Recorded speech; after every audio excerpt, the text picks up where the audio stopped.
Our next panel is a big picture panel. Not that the others haven't been big picture, but this is big picture in a different way, looking at 50 years of the war on poverty and the war on poverty and the war on the poor. And introducing and chairing the session is Professor Roberta Everson. She is a member of the faculty in the School of Social Policy and Practice here at Penn, and does very important ethnographic research on labor, welfare, and workforce policy. And she's also the director of, if I can remember to get it straight, the graduate program in social. Thank you, the Master of Science in Social Policy at the School of Social Policy and Practice. She's also a longtime member of the advisory board for the Penn Social Science and Policy Forum. So Bobby, I'll turn the floor over to you. Thank you. I think that clapping goes all around today. Thanks, Tom. So I also personally want to thank the Social Science and Policy Forum, and I'm particularly happy to be able to say that our School of Social Policy and Practice is one of the co-sponsors, and that is just terrific. I also just would take a minute to say that just to share with you what was probably my last major contact with Michael Katz, which transpired about a year ago at a very big conference put on by the Institute for Urban Research here at Penn. And we were sitting at a table after having dinner, I think, and the entire table was talking about poverty. And he was sitting next to me, and we were having a very intense conversation. And then we engaged Eva Gladstein, who works in a number of different capacities in the city of Philadelphia and for the mayor's office, who then instantly enrolled me in the then very just fledgling mayor's initiative on anti-poverty, mayor's anti-poverty initiative, which is called Shared Prosperity Philadelphia. And many of the talks today have certainly pointed to the need for community engagement and community involvement. And particularly, one of the points in some of the work that I've done has pertained to breaking down silos, both interdisciplinary silos and also departmental and organizational silos. And so anyway, it struck me in thinking about it today and in thinking about Michael that that is the kind of work and engagement that he facilitated so well, the kind of connections and the connectability. So I'm missing him and glad that he had a great part in this project. Today's panelists for this wonderful concluding panel, the 50 Years War, are Felicia Kornblue, who's a professor of history and director of gender, sexuality, and women's studies at the University of Vermont. And one of her main pieces of work is called The Battle for Welfare Rights, published happily by the Penn Press in 2007. And it's a study of the social movement for welfare rights and its interactions with mainstream political and legal institutions, both in New York City and nationally. That book has been used widely, as have her other publications, which are easily available. She'll talk today on wars on poverty, wars on welfare. And then Annalise Orlak is a professor of history at Dartmouth, and welcome to you. She's written numerous books having to do with poverty, and the most recent in 2014, next week, I think, the 24th. That's what, yes. It's called Rethinking American Women's Activism.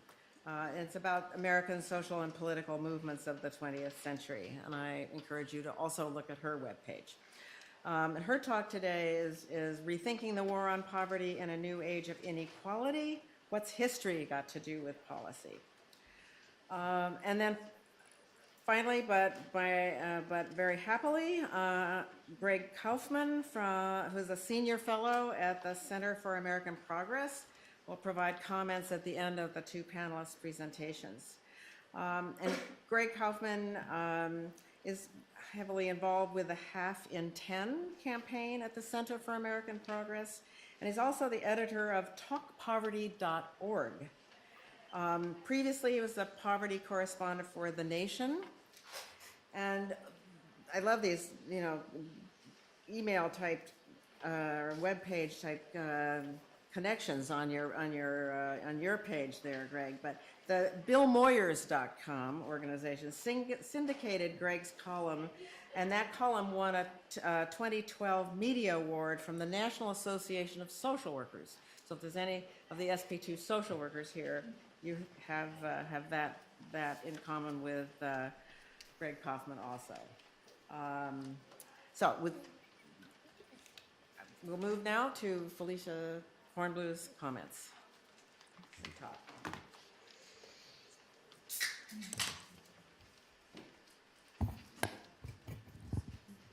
Can you hear me? Good.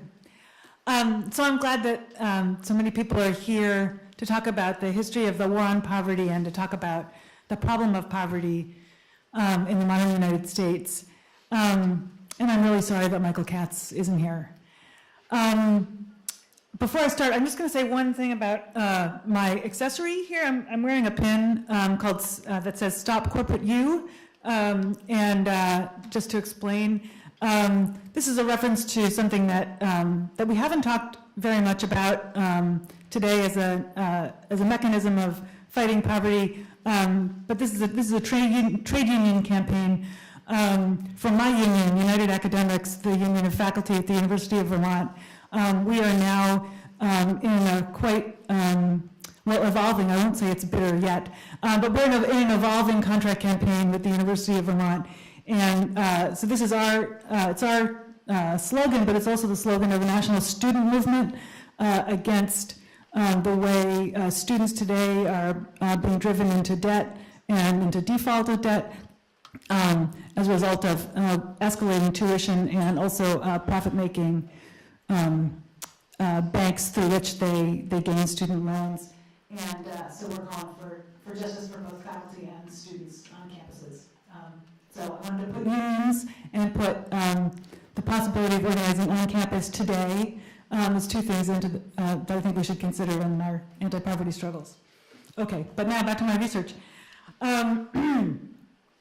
For many people who studied and done advocacy work on anti-poverty policy in the past 25 years, the celebrations of the 50th anniversary of the war on poverty early in 2014 came as something of a surprise. The revelation lay not in the fact that contemporary policymakers and media commentators remembered President Johnson's dedication to, quote, total victory over poverty in his famous State of the Union address of January 1964. It lay in the nostalgia that they expressed for that moment and the apparent lack of cognitive dissonance they suffered from the contrast between their enthusiasm for Johnson's anti-poverty rhetoric 50 years ago and their routine contemporary skepticism about the structures of the social welfare state and its beneficiaries. I've been closely involved in the study of poverty in the United States at least since the summer of 1987, when I worked as an intern on the, quote, underclass project of the Urban Institute in Washington, D.C., and read the Institute Library's copy of Michael B. Katz's Magisterial History in the Shadow of the Poorhouse. I continued my education while a young staff member of the United States House Select Committee on Children, Youth, and Families, reading, among other things, a hot-off-the-presses copy of Katz's The Undeserving Poor, From the War on Poverty to the War on Welfare, while sitting on the scruffy couch of my group house in the Mount Pleasant neighborhood of Washington. In the past year, I was mystified by, for example, the contrast between Representative Paul Ryan's expressed desire to honor the legacy of the 1960s with a new dedication to ending poverty and the economic policies his wing of the Republican Party has in fact supported, virtually all of which are known to elevate poverty and inequality. I was surprised, too, by the reverent invocations of Johnson's legacy by many Democrats who have offered only tepid answers to recent attacks on the recipients of SNAP or food stamps, disability benefits, and school meals. Democrats who have treaded carefully in the face of challenges to the Obama administration's ability to offer progressive states waivers under the TANF, or Cash Public Assistance Program, and the Affordable Care Act, and who have persistently claimed that the welfare reform of the 1990s has been a resounding success. My historical research offers correctives to some of the recent distortions of the memory of the wars on poverty. It also complicates my own responses to the gauzy references to an ill-defined liberal past by politicians in 2014 who have been reluctant to do what I want them to do politically. I studied two historical moments, the war on poverty era from the early 1960s to the early 1970s, and the war on welfare era of the middle 1990s to the present. I find that our common historical memories of both are distorted, that each moment was more complex and divided than we generally give it credit for being. In other words, there was plenty of anti-welfare discourse amidst the war on poverty, and there's been considerable anti-poverty effort during the heyday of the war on welfare. And I mean here to talk particularly about divisions among Democrats. And I think it's easy for us to think about contrasts between Democrats and Republicans in both the 60s and the 90s and today. But I think it's very important for us to restore to our historical memory a sense of the diversity within the Democratic Party and the sometimes bitter conflicts within the Democratic Party in both periods. In the remainder of the paper, I examine in greater depth these two major moments in the recent history of anti-poverty policy, arguing that many Democrats, in fact, worked to constrain the scope of the war on poverty, while its major battles were being planned in 1963 to 1965 and fought in the following decade. President Johnson and members of his administration repeatedly shied away from policies that would have done more to reduce poverty, but that would also, in their view, have endangered the National Democratic Political Coalition, the congressional power structure, and, closely related, the security of funding for the war in Vietnam. Although this wasn't often mentioned in the national hoopla earlier this year about the anniversary of Johnson's declaration of war against poverty, it's become a canard of scholarly treatments of the period that the Johnson administration failed to win the war on poverty because of the other major war of the period, the one in Vietnam, to which the president considered himself irrevocably committed. My research suggests, however, that it wasn't merely Vietnam that constrained the commitment of the Johnson administration and other Democrats to the war on poverty. They feared, too, the effects of anti-poverty measures upon the caste structure in the U.S. South, and the degree to which a federally led revolution in caste relations might tear the Democratic Party apart. As to the era of the war on welfare, in the 1990s and 2000s, many Democrats made manifest their commitment to fighting poverty, including by using TANF and other direct forms of aid to poor people. This occurred despite the rhetorical commitment of many national leaders of their party to draconian welfare reform and hostility toward the very idea of reliance upon federal financial aid.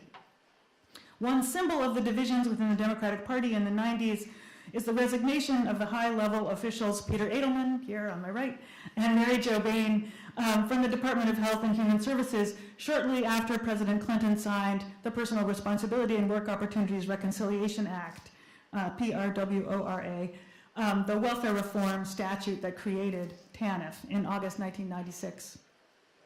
Their defections were very significant, but they were hardly the only signs of dissension in the Democratic Party on poverty policy in the 1990s.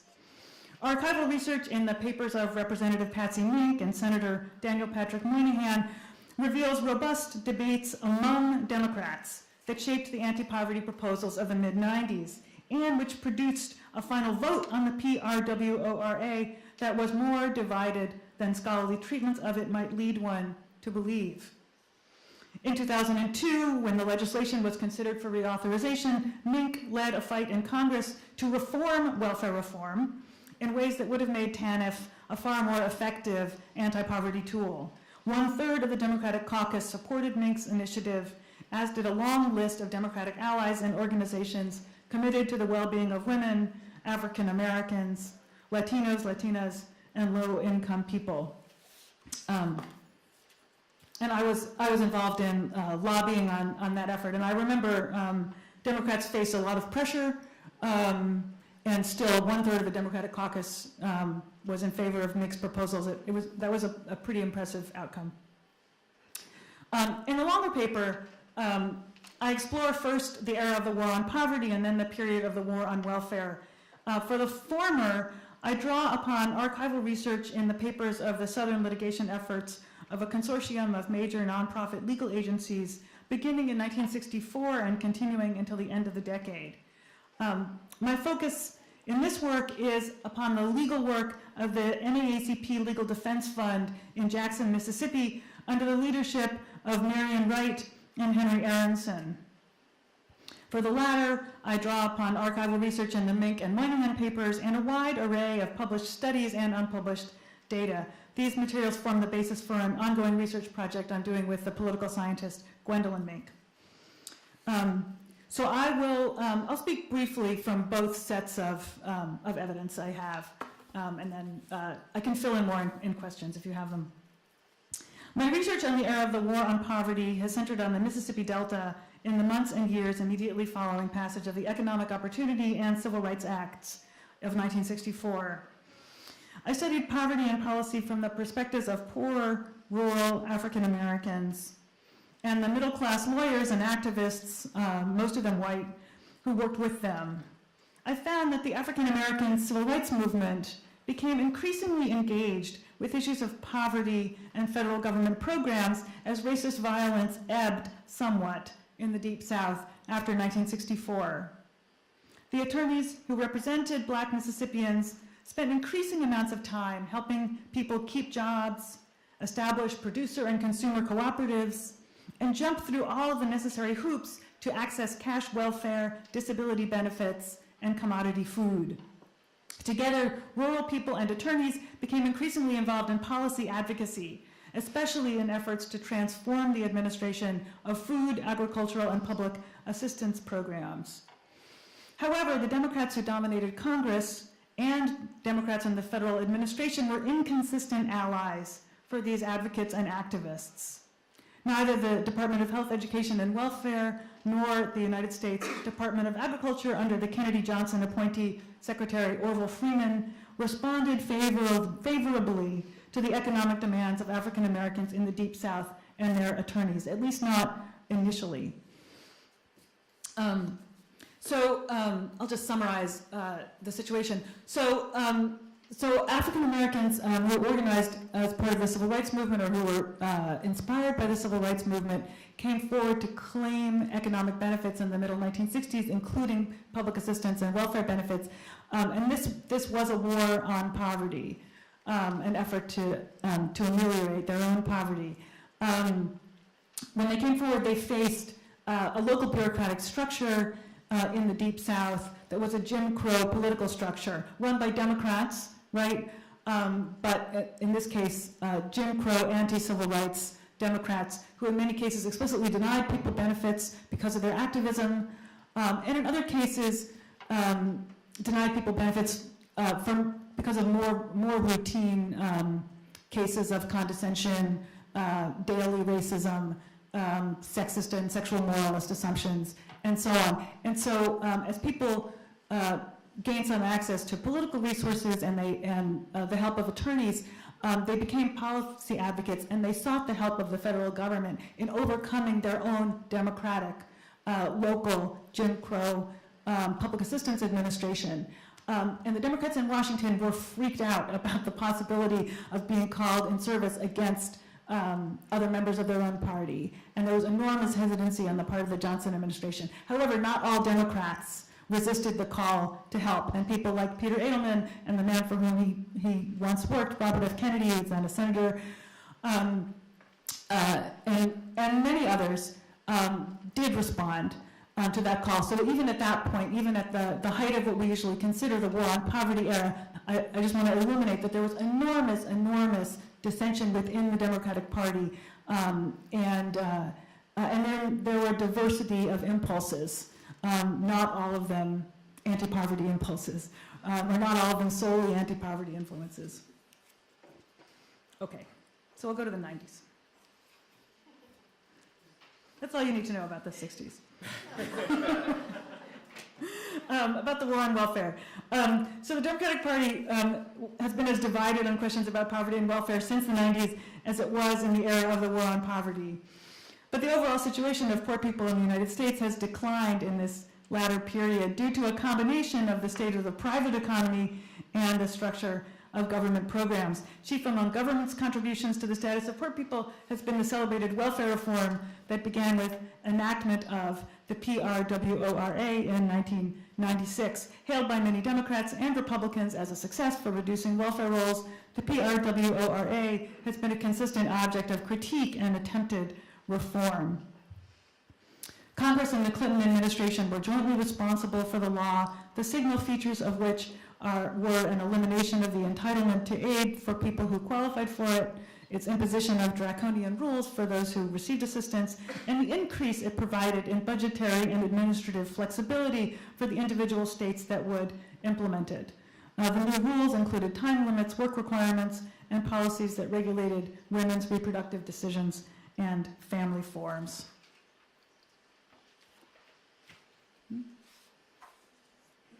Most treatments of this issue regard the emergence of welfare reform from the Republican Congress and the Clinton administration as the result of a widespread consensus. In fact, however, there was robust debate over anti-poverty policy among Democrats, feminists, and African American advocates and activists. Many opposed the original welfare reform initiatives the Clinton administration offered in 1993 and 94 to fulfill the president's campaign promise to, quote, end welfare as we know it. In fact, Clinton's initial welfare proposals failed in part because of opposition from the Democratic chair of the Senate Finance Committee, Senator Daniel Patrick Moynihan of New York, and from a caucus of liberal opponents of draconian or stigmatizing reform in the House of Representatives. Many others opposed Democratic acquiescence to the more extreme proposals that gathered force after the Republicans won both houses of Congress in November 1994. Despite pressure from the administration and racist and sexist rhetoric from a group of Republican legislators, Democrats in both houses of Congress continued to oppose the legislation that became the PRWORA up until the moment of its signing by Clinton on August 22, 1996. And even after the die was cast with the passage of this law, many Democrats opposed the public stance of the party's national leadership on this issue. As mentioned above, Mary Jo Bain and Peter Edelman both resigned in protest, and they represented a much larger body of dissenters within the administration. Edelman made his defection from the supposed consensus especially public by publishing the landmark essay, quote, "The worst thing Bill Clinton has done," i.e. signing the welfare reform law, in the Atlantic magazine of March 1997. The simmering divisions among Democrats boiled again when the PRWRA was considered for reauthorization in 2002, and these conflicts have continued to simmer. After Democrats resumed control of the White House in 2008, debate and division remained within the Democratic caucus in Congress and among Democratic-leaning interest groups in Washington, D.C. Although, to be fair, policy prescriptions regarding welfare and single mothers' poverty have changed course only to a limited degree since the Democrats regained the White House. So let me conclude. So, in conclusion, this story is not over. Democrats were divided over the war on poverty in the 1960s, and they lost chances to support activists who were battling entrenched systems of race and class and gender hierarchy that produced poverty. They were divided over the war on welfare in the 1990s and early 2000s, appearing in most national media to be unified in the belief that welfare reform worked, while in fact fighting consistently among themselves about how to ameliorate the worst aspects of the worst thing Bill Clinton did. And Democrats remain divided today about poverty and policy, with most wanting to save existing social welfare programs without revisiting the divisive, politically fraught conflicts of the recent past. I think it's time to revisit them. Thank you.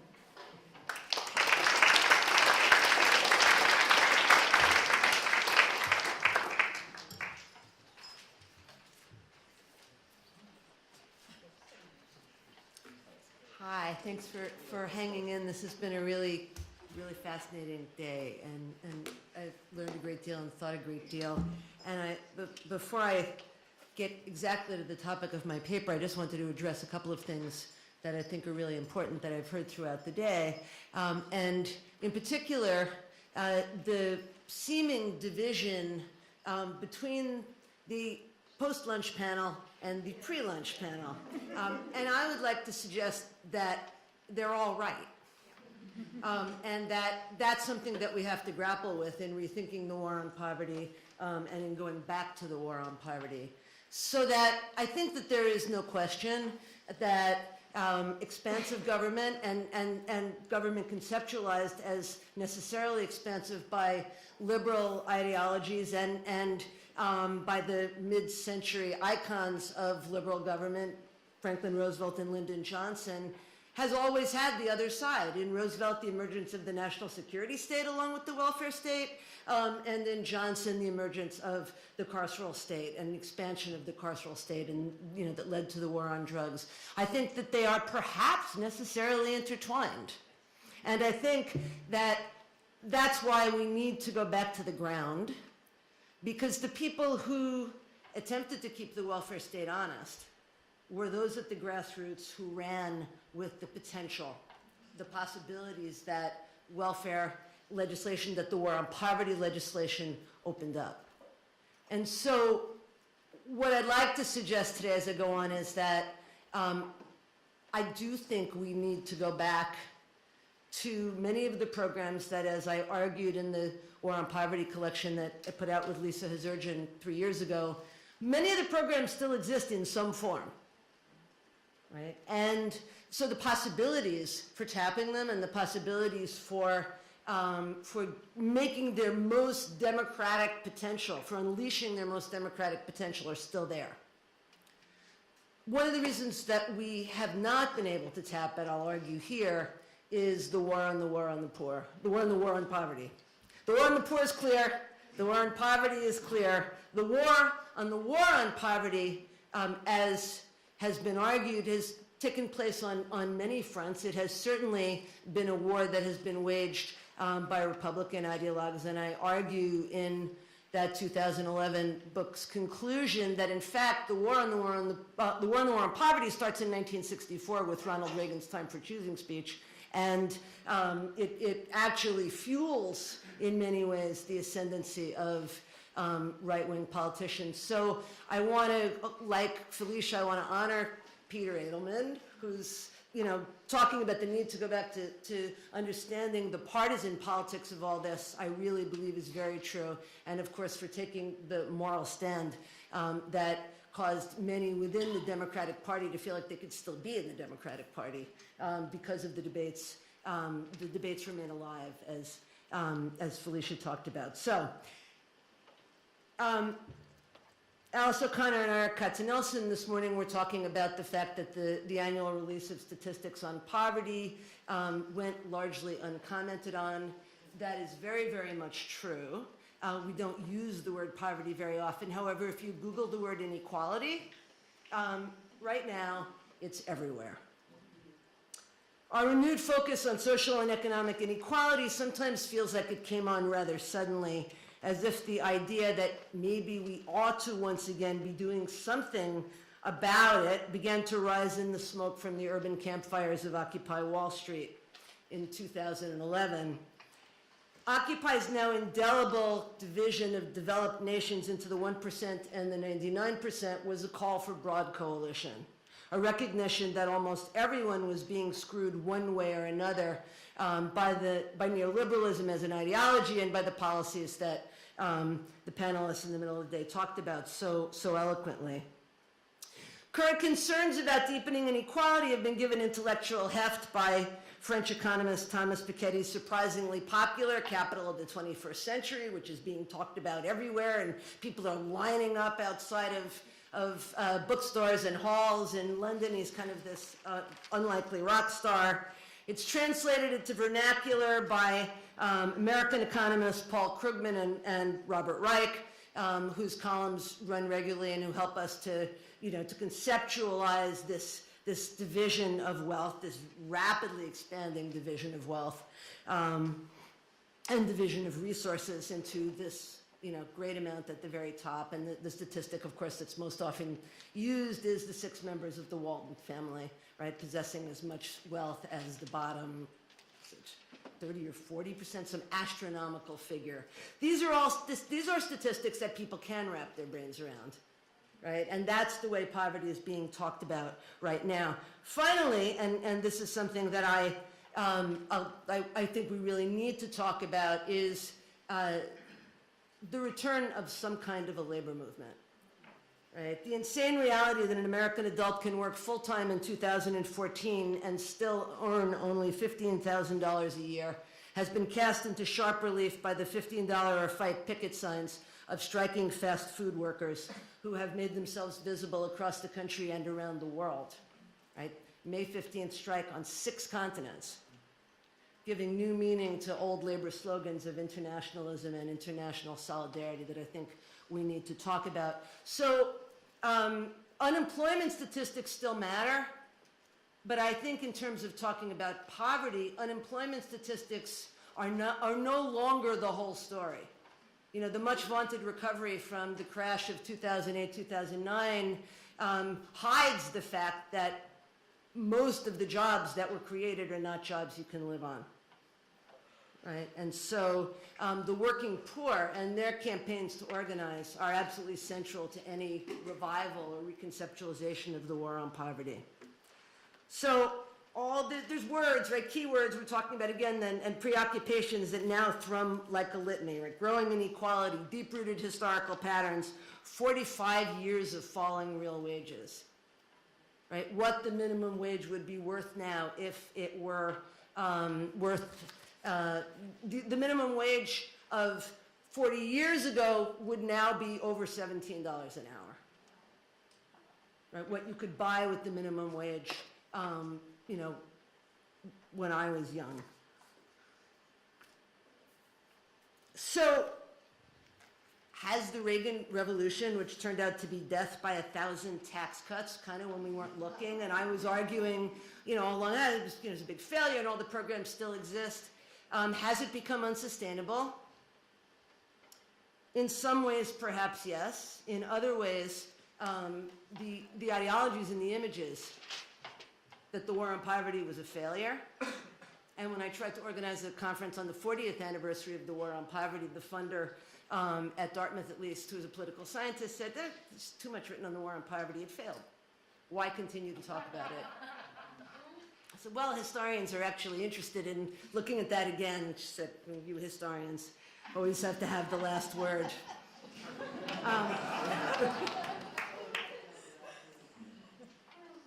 But perhaps, so on the one hand, I think the imagery of that failure and the imagery of the failures of big government has taken hold on both sides of the political spectrum in ways that have given rise to the worst thing that Bill Clinton has ever done. But I also think that we have an opportunity here. And all of this discussion of inequality and Occupy, and now the fast food workers movement and Piketty and the whole thing made me ask, is this our Michael Harrington moment? Have the residents of the other America become visible again, not only as objects in fashionable university discourses, but as subjects in their own civil disobedience actions? In 2014, the civil rights movement is not only about political equality.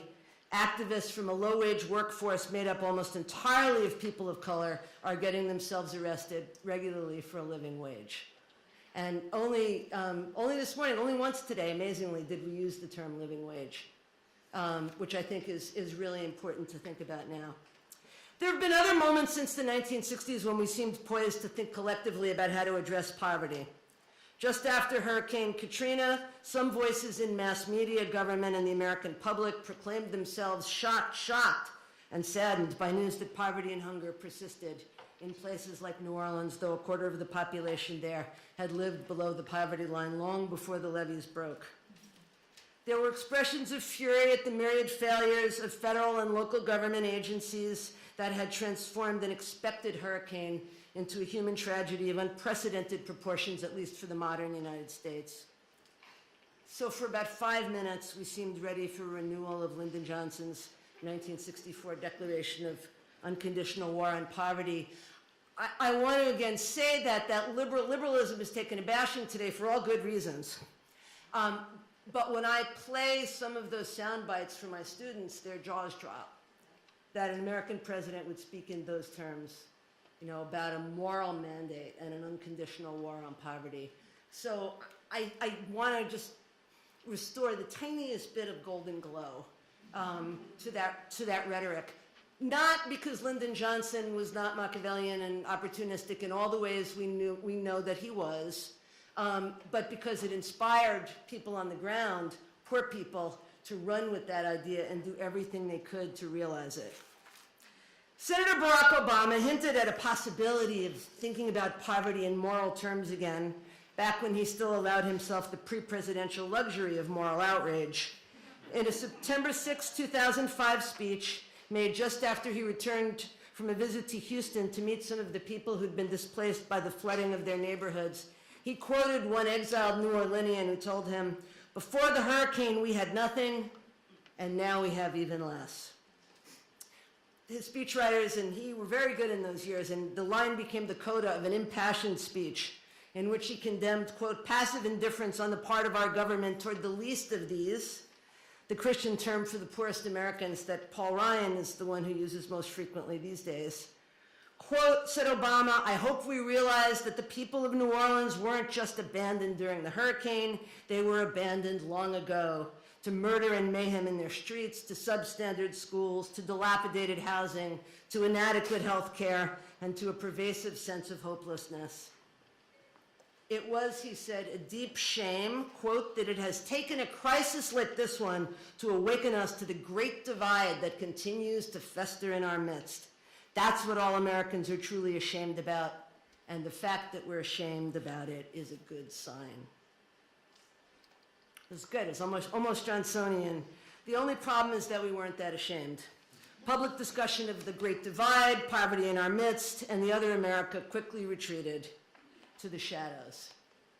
More accurately, they slunk away in the face of blistering right-wing assaults on the war on poverty and its legacies. I quoted this one before, so forgive me if you've heard this. I quoted a little bit differently here. 2 weeks after the hurricane struck, while thousands still sweltered without adequate water or sanitation in the crumbling Superdome, one of the great icons of where the carceral state and the welfare state met, George F. Will published a nationally syndicated column called A Poverty of Thought, which also appeared in some papers, including my own, as, quote, river of liberal banalities overflowing. In it, Will slammed Obama for daring to suggest that our federal government did not care about the poor, and scathingly skewered liberals for, quote, their regularly recurring rediscoveries of poor people, close quote, written about, quote, where liberals would notice it amid the New Yorker advertisements for luxury goods. Instead of wasting, he said, quote, $6.6 trillion of anti-poverty spending, we would have been better off, he said, to drill into poor girls, quote, 3 not at all recondite rules for avoiding poverty. Graduate from high school, don't have a baby until you are married, don't marry while you're a teenager. Among people who obey these rules, he said, poverty is minimal. Will concluded that the salient lapses in morality after Hurricane Katrina had less to do with race or class or government failure to care about the poor than they did, and amazingly, this one came back, you know, from the war on welfare, just with this, it came galloping back, and suddenly it's with us again, then with the high percentage of unwed African-American mothers. Quote, he said, that translates into chaos in neighborhoods and schools, come rain or come shine. In an essay entitled How Not to Be Poor, published a month later, the Heritage Foundation's chief welfare analyst, Robert Rector, reiterated the idea that the primary cause of suffering in New Orleans before and after Hurricane Katrina had been the high rate of, quote, children born and raised outside of marriage. It was appropriate, he wrote, that New Orleans had become a metaphor for the enduring problem of American poverty, close quote, because according to him, 60% of the children of poor single mothers would be lifted out of poverty if their parents were just married. Quote, a real war against poverty must be a campaign for moral renewal. Rector concluded, its heart must be a long-term effort to rebuild marriage. While he agreed that the first step should be getting rid of federal aid to the poor, which he said rewarded women for having babies out of wedlock, he worried that, quote, not more than a dozen Republicans in Congress would vote to scale back substantially, let alone eliminate the large subsidies currently flowing. So since you couldn't get Republicans to get rid of welfare and war on poverty funding entirely, the next step was to push this marriage initiative, and you know what came out of this, George W. Bush's Healthy Marriage Initiative, a diversion of funds from TANF and direct cash aid programs to teach poor people about the joys of heterosexual marriage. The Healthy Marriage Initiative under George W. Bush was explicitly targeted at Latina and African American communities. Those were the two offices. And it was paid for by funds, yes, diverted from TANF. Monies were funneled to local groups with uncertain credentials. Many of them were church-based and taught marriage curricula built around explicitly sexist and homophobic worldviews. And often there was almost no vetting of grantees. There was the minister in Milwaukee who spoke no Spanish but was given a grant to offer marriage education to Latina immigrant families.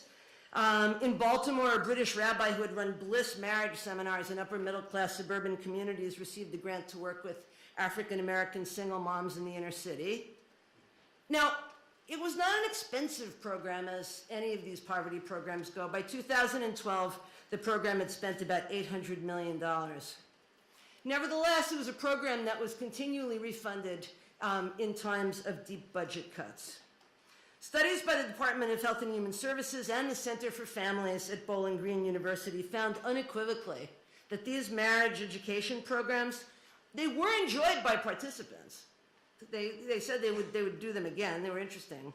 But they did not yield higher marriage rates, higher relationship quality, lower rates of intimate partner violence, or improved child well-being.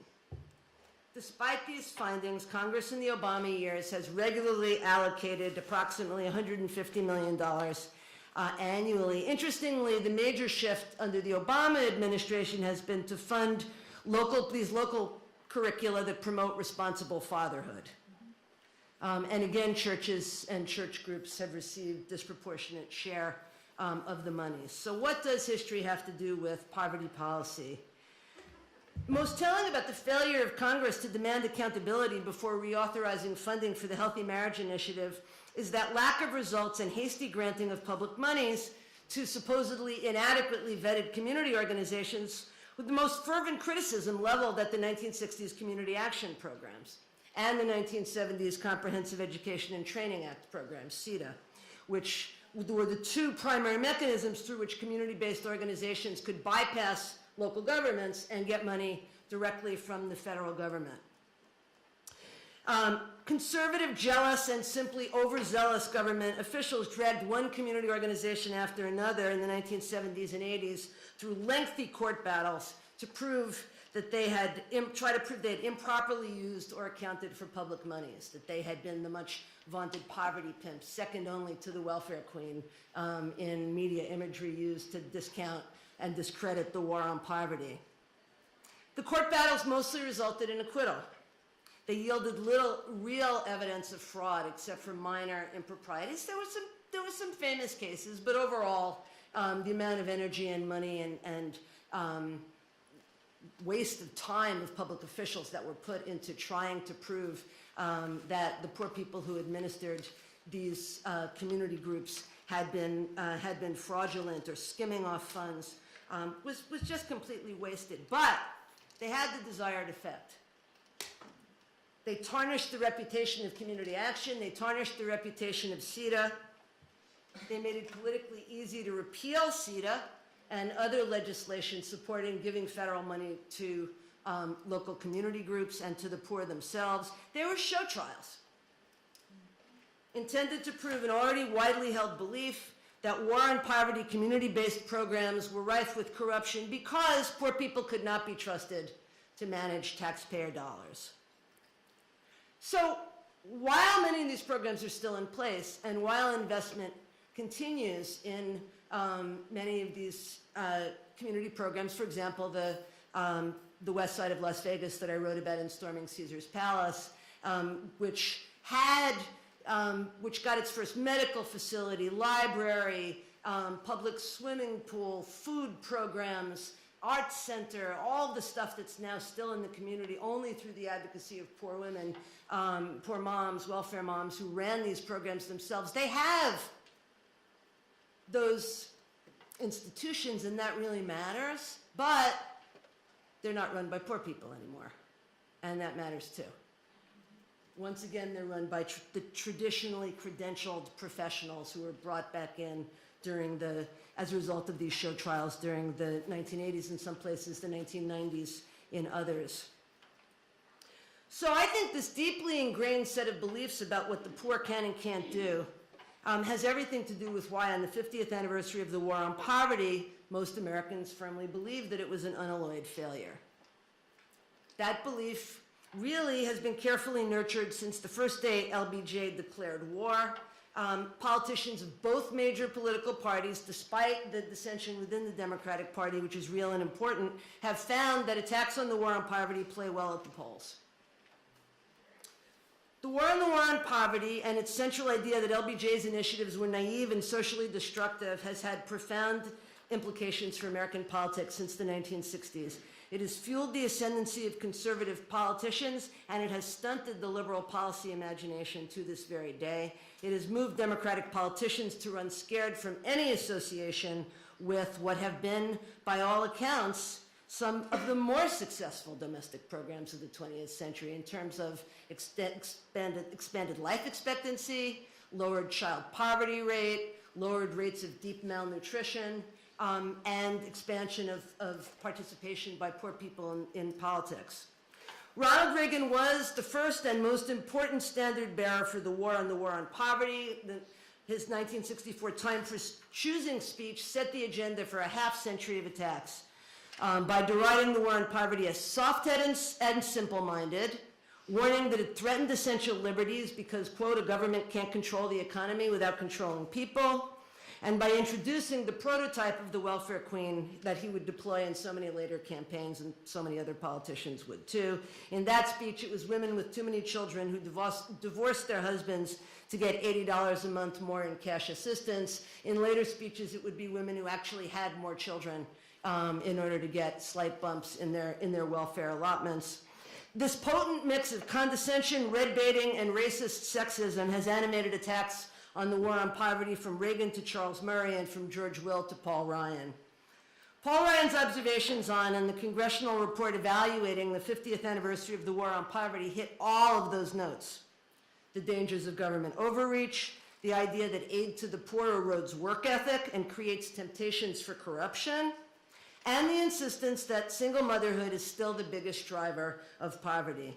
Indeed, the report opens by asserting that the 1965 the infamous Moynihan report on the pathologies and gender inversion in the black family should now be applied to understanding poverty, quote, among Americans of all backgrounds. So what was wrong, the only thing wrong with the Moynihan report, according to the Ryan report, is that it only focused on black families. It should focus on all poor families. Building on those well-worn tropes, Congressman Ryan called for elimination of the social services block grant entirely, which is also something George W. Bush tried to do right after Hurricane Katrina, amazingly. And in that case, he was blocked by moderate Republicans, which is interesting. Norm Coleman of Minnesota and Susan Collins of Maine. But now, so elimination of the social services block grant, which will now pay for a new opportunity grant to the states through which TANF, the Supplemental Nutrition Assistance Program, formerly food stamps, and federal housing and child care aid to the poor would now be funded. This one block grant to the states, which would not be expanded according to need, right? It would just be, that's the innovation of the block grant program that's so dangerous. It was a touch Ronald Reagan would have approved of, borrowing the language of the Economic Opportunity Act in an attempt to reduce funding for and ultimately dismantle the programs that remain from that time. So to speed up a little bit, I would just say that that rhetoric, again, has had Democratic politicians, Democratic presidents, from Jimmy Carter, although Carter was, I would say, still in the era of expanding war on poverty programs, the Youth Employment Training Program, and various programs on investment in poor areas that still fit, I think, under the war on poverty rubric. But certainly from Bill Clinton to Barack Obama, presidents have just run as fast as they can from any association with the war on poverty. Barack Obama has been very cautious about identifying himself with it. One might argue, and William Julius Wilson and some others have, that expanding and strengthening the social safety net has been a signal achievement of the Obama administration, mostly through the American Recovery and Reinvestment Act, the stimulus, and the Affordable Care Act. Through those, we've seen expansions of SNAP, formerly food stamps, which is a program that now reaches 1 in 4 American children and between 1 in 6 and 1 in 7 American adults. The Earned Income Tax Credit, which remains the most important income transfer program after Social Security in certain areas of Mississippi and Louisiana, lifting 1/4 of the population out of poverty. Through expansion of Medicaid and through extensions of unemployment insurance. Those things are real and they've made a difference for millions of Americans. And yet, while Obama personally addressed the large demonstration on the 50th anniversary of the 1963 March on Washington, he marked the 50th anniversary of Johnson's declaration of war on poverty by issuing a perfunctory 3-paragraph press release that no one saw. And just in case anyone did, the release opened with a carefully worded, carefully loaded statement. We believe that everyone who works hard deserves a chance at opportunity. Which brings us back to, the implied welfare queen, the comment this morning that mothers don't really work if they stay home taking care of their children is implicit in all that. So even in faintly praising the war on poverty, Obama felt it necessary to carefully inoculate himself against the charge that he supported handouts to the undeserving poor. Barack Obama's reluctance to associate himself with the war on poverty, even as he quietly expanded food stamps, Medicaid, the Women and Infant Children Nutrition Program, and the Earned Income Tax Credit, fit a presidential trend that has been consistent from Johnson's successor, Richard Nixon, to the present day. So many poverty programs initiated by LBJ were adapted, extended, or built on by presidents who campaigned against it. Brash political statements to the contrary are nothing more than hot air. So a couple of examples of that. It's this bizarre political dance that we now have. Right? The war on poverty has become the symbol of all that's wrong with big government. Republicans campaign fiercely against the war on poverty, call for deep cuts, make some painful cuts, then quietly expand programs, sometimes as much as or more than Democrats. I say it is time to quit pouring billions of dollars into programs that have failed, Nixon said of the poverty program in his 1968 acceptance speech at the Republican convention. He then oversaw a near tripling of expenditures on social welfare programs, including public housing, food stamps, and the creation of the new WIC program. George Bush oversaw the largest expansion in food stamps of any president since the 1960s. For Democrats, the tack has been, like Obama, to praise poverty programs faintly, then quickly assure the country that they are new Democrats who don't coddle those who won't work hard. The one exception to this trend, interestingly, the one war on poverty program that everyone seems to want to take credit for expanding is that bipartisan favorite, the Earned Income Tax Credit.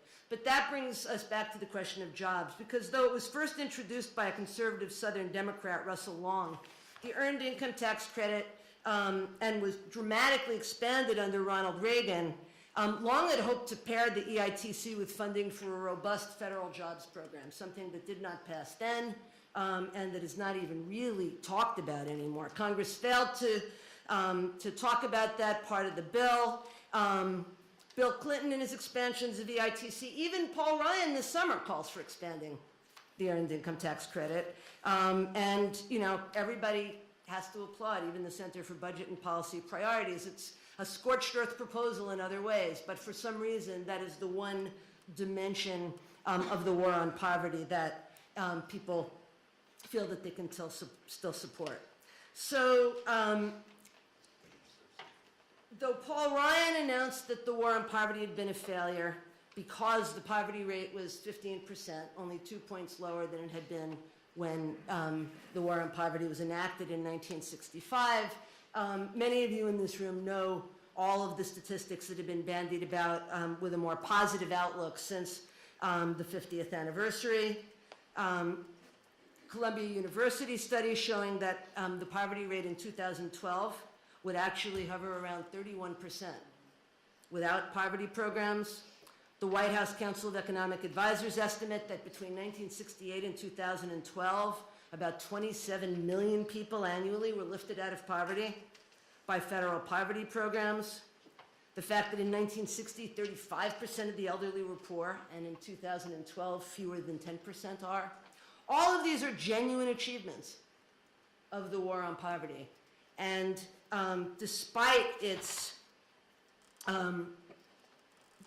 carceral reach, despite what were not empowering intentions of Lyndon Johnson and many of the people who framed the Economic Opportunity Act, I would argue that historians, social scientists, scholars, progressives have got to stop ceding the public interpretation of the war on poverty to conservatives, because conservatives have been very forthright in using the war on poverty to gain political power since 1964. And those on the left have been all too quick to talk about its failures. And its failures may be glaring, but its successes include not only material reduction in poverty, reduction in disease. Paul Starr's estimates of community health centers are that they literally have expanded lifespans in poor communities. So the material gains are very real, and the degree of political participation unleashing the energy of the war on poverty on the ground that I saw researching the war on poverty, both for Storming Caesar's Palace and for the collected war on poverty edition that came out a few years ago, is staggering. And if you're interested, take a look. Take a look at Laura Green's work on Memphis and Christina Green's work on Durham, North Carolina, where you have people organizing across lines of race and gender. And Karen Taney's work on Chinese CDCs in New York. CDCs do, as Karen and Brian Purnell both argued, did become a vehicle for gentrification, but they also were a vehicle for expanding, who developers were and who worked on and for delivering affordable housing. But I want to make one last comment and then I'll close, and that is that one reason for the growth in poverty and one reason why if we have become a more conservative nation is another initiative that has gotten a bad name relentlessly, and that is the labor movement. And the demonization of the labor movement has really resulted in a decline. This income stratification that we've been talking about is in large measure because of that. So I want to close with the images that I opened with, and that is widespread action by low-wage workers over the past 2 years begged the question of whether government support for labor organizing might not be a crucial anti-poverty strategy for the 21st century, as it was during the Great Depression. Taxpayers lavishly support McDonald's and Walmart by subsidizing the wages they pay their workers, who must then apply for SNAP and TANF and Medicaid benefits, which Walmart officials and McDonald's officials will help them do, gladly. A federally mandated living wage of $15 and support for union rights among all workers could be more cost effective and just plain old more effective in reducing poverty. As fast food workers in 150 U.S. cities blocked traffic early this month on Labor Day, they reflected on what $15 in union recognition might mean for them. Latoya Walker, a full-time McDonald's worker in Queens, whose pay is not enough to enable her to get her children out of a homeless shelter, knew that $15 would enable her to rent a permanent home for her family. In Kansas City, Dana Whitman struck so that she might earn enough to pay rent and have something left over for food. She manages to pay rent, but she doesn't have anything to eat at the end of the month. These are full-time, 40-hour-a-week workers. In Charleston, South Carolina, Jonathan Bennett was expansive in his vision. $15, he said, and union recognition, quote, would change everything. And then he and his comrades in 150 cities sat down and blocked traffic.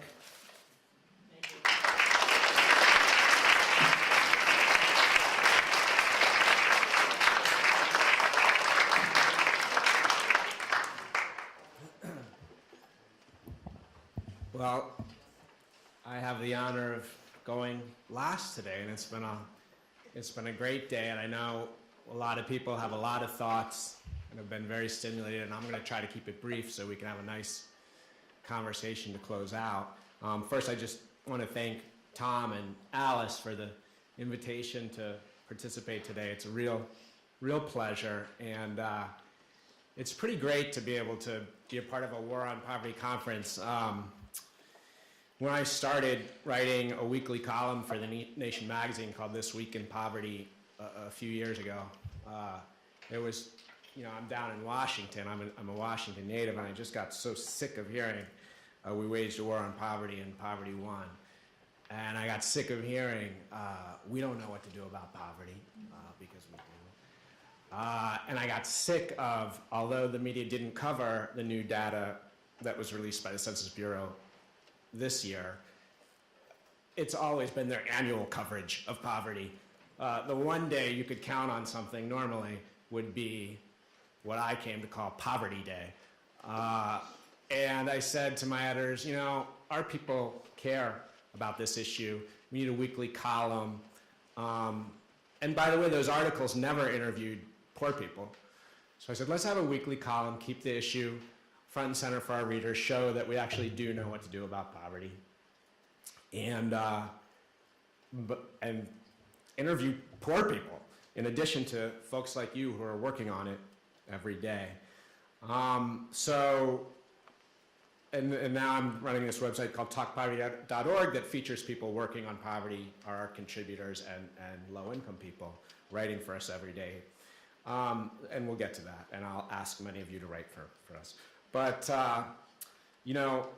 I'm really interested in a comment Alice made earlier today, which is that we need to use history to frame a different fight against poverty, because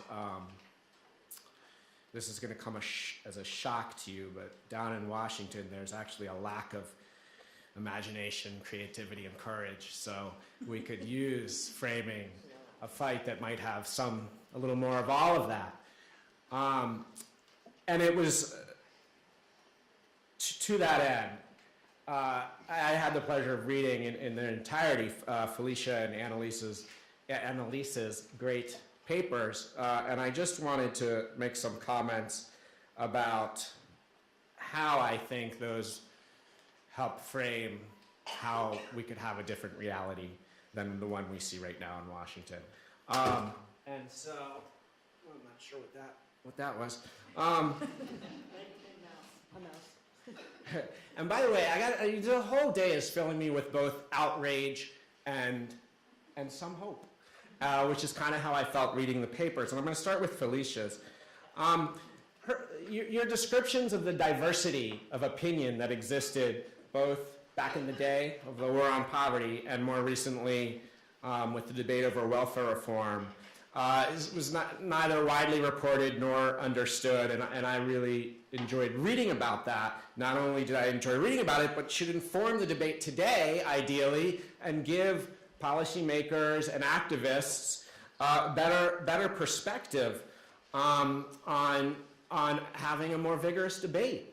And I think of the recent snap cut in the Farm Bill, $8 billion. Very few Democrats stepped up to educate America. I mean, maybe we end up losing. Maybe they end up passing that cut, but let's at least step up and educate America. There was an Institute of Medicine report. That's pretty blue ribbon, task force, whatever you want to call it, that had a whole report at that time that laid out exactly why, without saying the benefit levels are too low, it laid out exactly why the benefit levels are too low. And boy, that comes as a shocker, considering the benefit levels are $1.40 per person per meal. The single low income person to testify at the Paul Ryan War on Poverty hearings in DC, in which there were 17 witnesses called and one low income person to assess the effectiveness of war on poverty programs. She said, you know, me and my friends in the neighborhood could have told you those benefits were too low quite a while back, but y'all would have said that we're doing something wrong. So that division and dissension is inspiring, and we need to talk about it.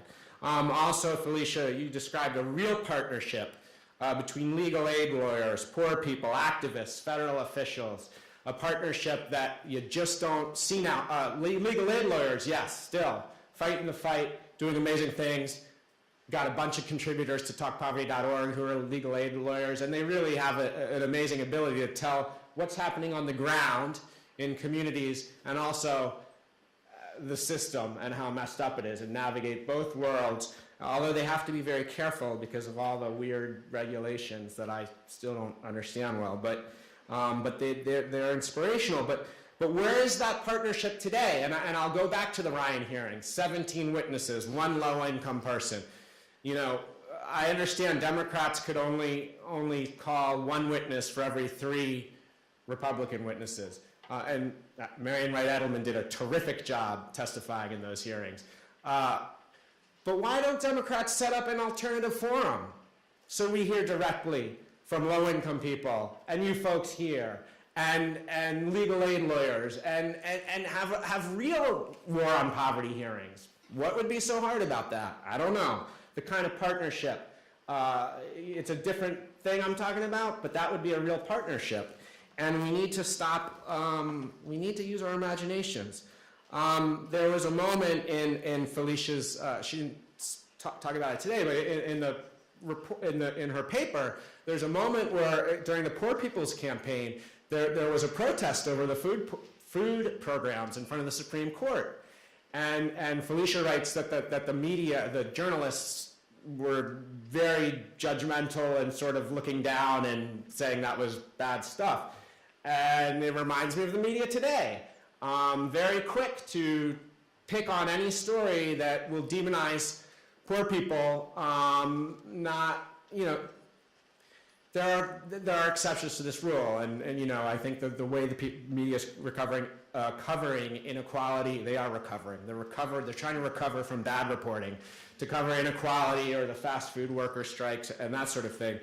But mostly they're still absent from covering poverty, and when they're not absent, they're not smart.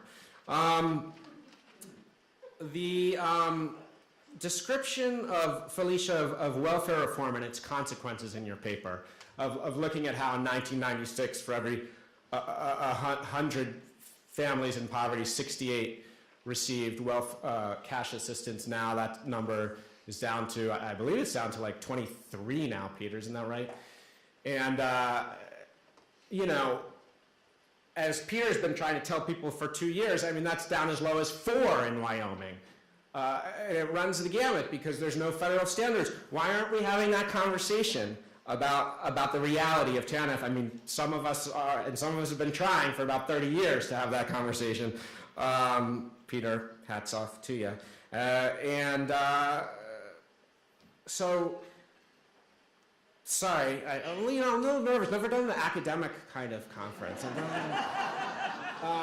when I was invited, I said, do you have the right bald white man? I know, because people always confuse me with other bald white guys.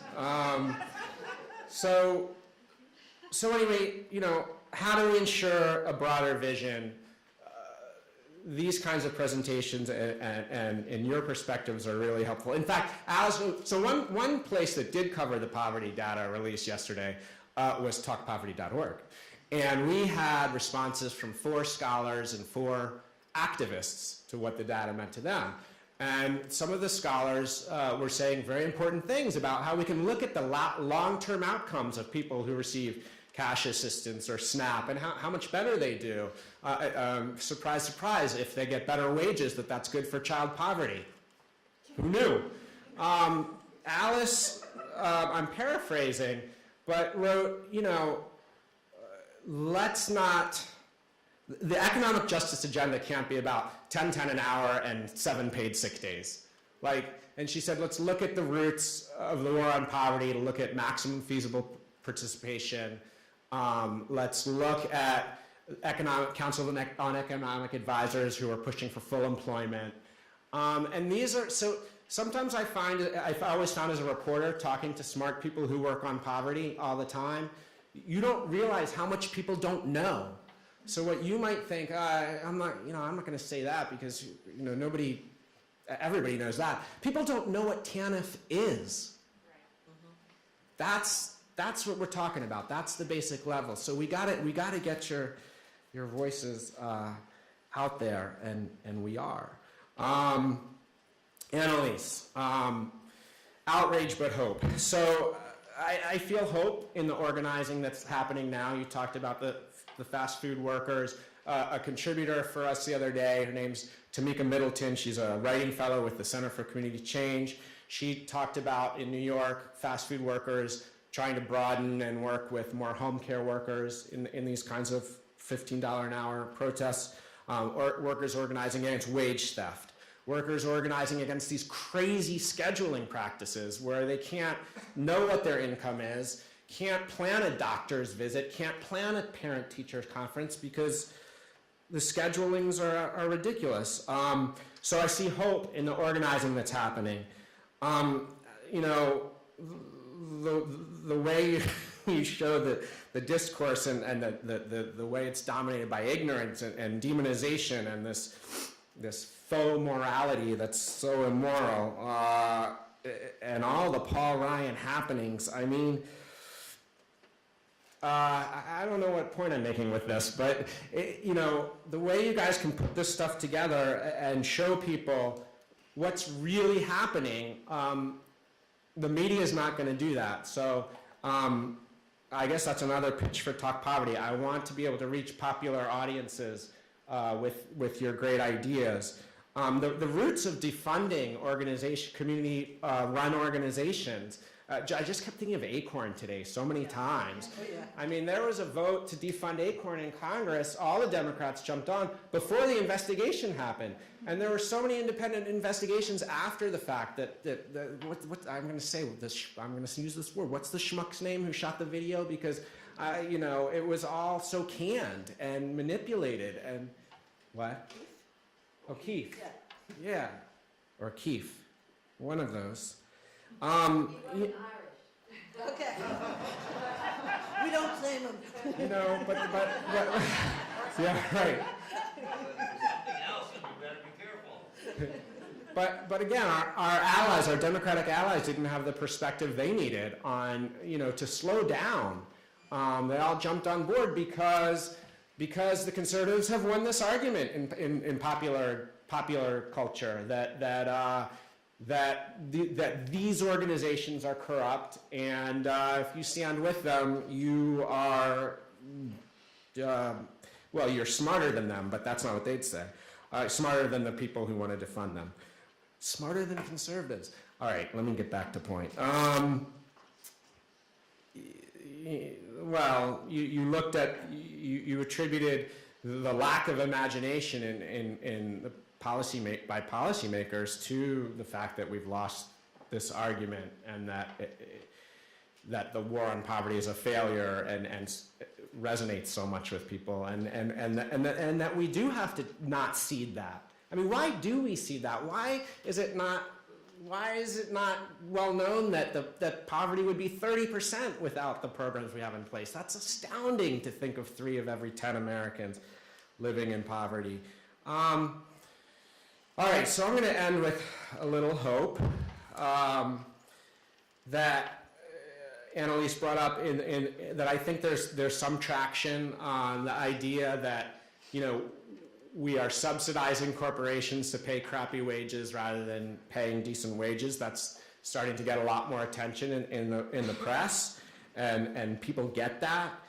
There's, I love the last line of your piece because this is what I think it all comes down to, really. Now, if we really want to see change, and I kept writing this article at the end of my reporting at The Nation, which is kind of why I left, because I kept saying, if we really want to see change, we need a movement. And how many times can you write that? But Annalise wrote about the $15 an hour worker, saying that $15 an hour in union representation could change everything, this worker said. And quote, and then they sat down and blocked morning traffic. Because ultimately, that's, being in Washington, that's what I think is going to change things. It's got to be visible, disruptive, upsetting to the status quo. Occupy had Republicans talking about income inequality and wealth inequality. That was pretty amazing. They didn't talk about it in any smart ways, but they felt like they had to talk about it. And so I guess that's my sort of appeal to everybody, that we all look at ways to connect with an anti-poverty movement that's already started, that's already out there with these workers organizing. And that we just ask ourselves that, how can we find new ways to contribute to a movement that's led by low-income people themselves? And that's all I got. Thanks.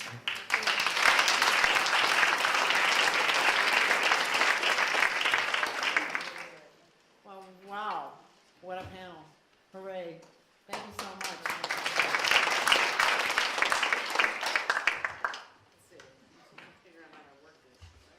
Okay, so this is where you guys pull the whole day together.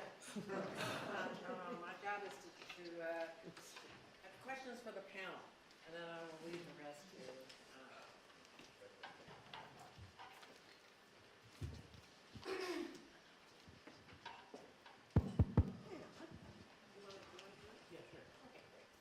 There's a hand up there.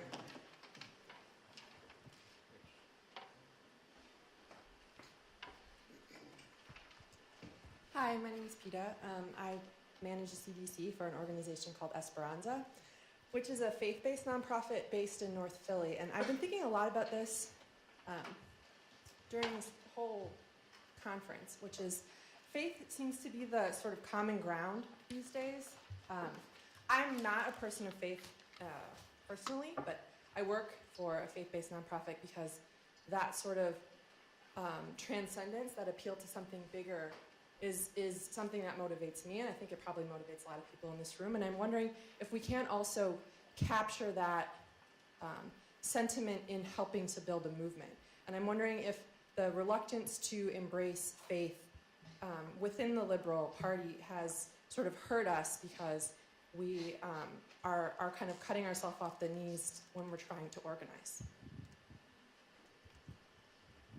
I think that my only concern is this idea that federal or state war on poverty monies would have to be channeled through faith-based organizations. There were amazing faith-based organizations involved during the war on poverty era, and they raised funds themselves. Certainly the Catholic Campaign for Human Development, very involved in the welfare rights struggle, and there were many others. Misaduk Foundation also very involved. The Food for All also got a lot of money from the Quakers. So there were many faith-based groups, but now the idea is that federal poverty money should be subcontracted out. That's my only concern, I think. But I think there are ways certainly for the Democratic Party to reach out to faith-based groups, and Leah Daughtry was charged with that, I think, early in the Obama administration, the daughter of a black activist minister from Brooklyn, Dartmouth grad, so I knew of her, who went off to Washington to try to build some of those links. So I guess I'd say, in my opinion, build links, but federal anti-poverty funds should be, not affiliated with religious groups. But that's just my personal opinion. And I would add to that, I think it probably doesn't pay to be militantly secular, but I think there's a way to appeal to the transcendent without being explicitly religious either. And my concern about a lot of faith-based organizations is not the faith part, but it's about some of the substance of the faith. I mean, what I hate is the patriarchalism, you know, the marriage promotion, the fatherhood promotion, the sexism and the homophobia, which I think is offensive in itself, and is no way to end poverty. It's no way to reduce poverty. I just want to make sure I understand the question. You were saying, are there ways to tap into the faith-based groups more to build a movement? Well, I think, yes. Yes. Kind of opening up a liberal movement to include faith. Yeah. But faith as a particular, maybe like Christian faith or Muslim faith or whatever, but then also just that transcendent piece of faith as a key for organizing. I think we've kind of closed ourselves off from that, which is this really powerful motivating force for organizing. Well, I feel like it's happening to a degree, and I see it in the Moral Mondays movement. Yep. I mean, that's one of the most exciting things out there. North Carolina, everybody knows. North Carolina, and now it's in like 6 states. So it's in Georgia. I can't remember where else, but I see it. Interfaith worker justice, interfaith worker. Yeah, I mean they're doing great organizing with low-wage workers. They were really, really active leading up to Obama's executive order with the federal contract workers when he raised the labor standards and wages for federal contract workers. They were having protests down at the Smithsonian in front of Union Station.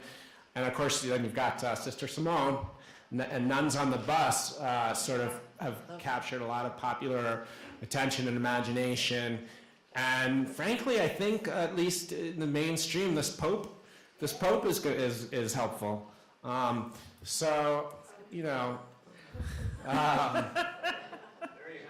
I just made that up. I just want you to know. Hope is good. You know those buttons that the Pope gives you hope. But I think I like the Pope is good.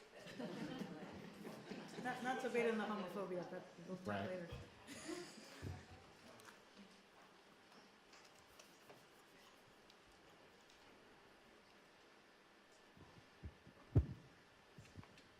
Hi, I'm Erica Dodds. I'm actually a postdoc here with SSPF this year at Penn.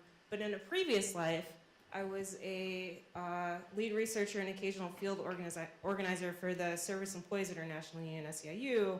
So I'm very happy to kind of hear organized labor come into this conversation today. And just an aside to the previous comment, I think that SEIU and other unions are progressive organizations that have long been very comfortable with religious organizations, and in particular work really closely with the Catholic Church, in part because they largely service immigrant organizations that also are closely tied to the Catholic Church. But I'm glad labor's part of this organization because I think that along with the war on poverty and kind of the war on welfare, we've also had a simultaneous war on unions in this country for the last 50 years. And while a lot of these kind of new worker campaigns are really exciting, I think it's worth noting that most of these are actually taking place outside of the federal labor organizing process. So they're not part of a national labor reward review. And unions have by and large decided to kind of try to completely bypass the federal government in their organizing efforts, either through card check or kind of employer pressure. But the bottom line is that there's no functioning institutional environment to organize people into a union that then has to be recognized by employers and by the government. And so I guess my question to the panel is, to what extent can we even begin to talk about a renewed role for organized labor without talking about these kind of necessary labor law reforms, or have we just kind of hit a point where we just need to just bypass all that completely and focus kind of on a new model?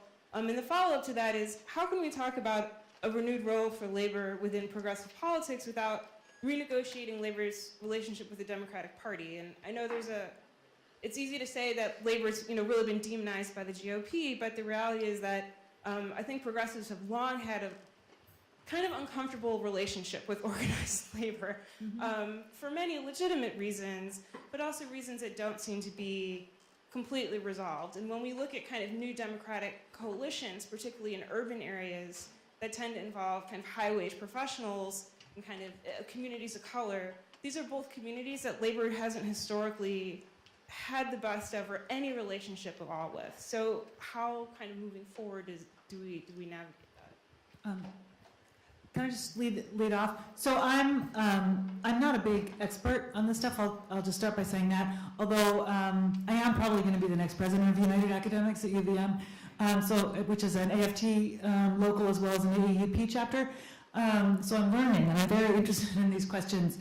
But I will say just one example. I think speaking to some of your concerns and also to sort of more general questions about what can we do. And a reminder that it doesn't have to be far away. We don't have to be thinking about Occupy Wall Street as a national movement or something that's happening in New York and London and Oakland and someplace where we don't happen to be.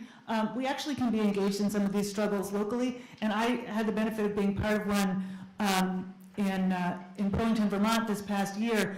There was a 6-week-long strike by our public bus drivers. And these are people who would be poor if they weren't Teamsters, if they didn't have union protection. They're not people with advanced degrees and they're not on the upside of the 1% economy and so on. And they were facing, some of the classic corporatist moves of the contemporary economy, scheduling that was done by this new scheduling software so that people couldn't predict their lives and so on, longer and longer work hours. And they were accused by the management, which is kind of a public-private meld management, of basically being a bunch of overpaid working class whiners, classic, the way the UAW has been attacked and the way auto workers and steel workers and so on, and Patco employees were attacked and so on. And they just organized the hell out of it. They won a strike, a long strike, with no support basically from their statewide Teamsters organization, and initially no support from the political establishment, although it's all Democrats at the state level. They had no support from the neoliberal Democratic Party, but they just organized the heck out of the thing. And through a community-based strategy of reaching out to every possible constituency and with the help of a local workers' center, which is not part of an international AFL-CIO union, but is an independent workers' center, they managed to win this very, very successful campaign. And a whole bunch of us went to the Burlington City Council and